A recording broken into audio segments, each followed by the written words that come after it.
तर बातमी आहे रत्नागिरीतनं। चाकरमानी परतीच्या प्रवासाला लागलेत। चिपळूण एसटी बस स्थानकात चाकरमान्यांची प्रचंड गर्दी झाली आहे। गणेशोत्सवासाठी रत्नागिरी जिल्ह्यात गेलेले चाकरमानी आता परतीच्या प्रवासाला लागलेत।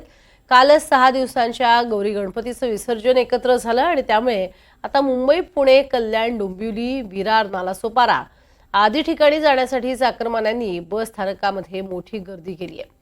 जिल्ह्यात एसटी विभागाकडून 2553 गाड्यांचं नियोजन करण्यात आलंय आणि ऑनलाईन बुकिंग प्रमाणे यावर्षी ग्रुप बुकिंगला सुद्धा चांगला प्रतिसाद मिळालाय। गुहागर तालुक्यातनं ग्रुप बुकिंगला सर्वाधिक म्हणजे 208 गाड्यांचं बुकिंग करण्यात आलंय। काल 187 बसेस सोडण्यात आल्यात। आज 832 बसेस, उद्या सर्वाधिक 929 बसेस सोडण्यात येणार आहेत। 15 सप्टेंबर रोजी 331 गाड्या, 16 सप्टेंबरला 108 गाड्या, 17 सप्टेंबरला 18 सप्टेंबरला 80 फेऱ्या सोडल्या जातील।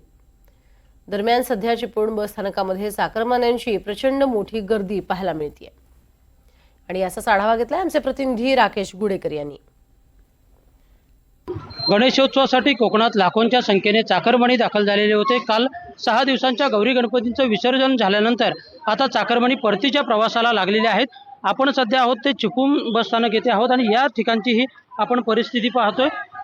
हजारो चाकरमानी आता मुंबई, पुण्याच्या दिशेने किंवा अन्य ठिकाणी जे आलेले आहेत त्या ठिकाणी निघालेले आहेत।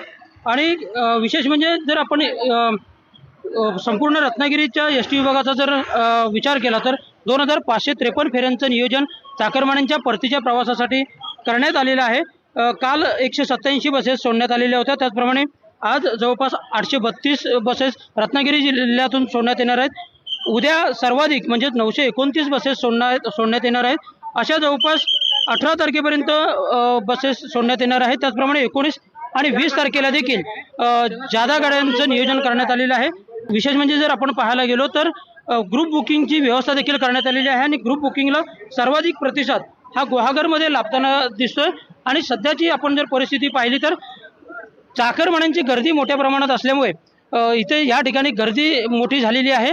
बस या ठिकाणाहून मोठ्या प्रमाणात सोडण्यात आलेली आहे, त्यामुळे गर्दी जी आहे ती चाकरमान्यांची आहे। दुसरीकडे बस स्थानकाचं काम गेल्या काही वर्षांपासून रखडलेलं आहे आणि त्यामुळे चाकरमान्यांना उभं राहण्यासाठी देखील इथे जागा नाही अशी परिस्थिती इथली असलेली पाहायला मिळते।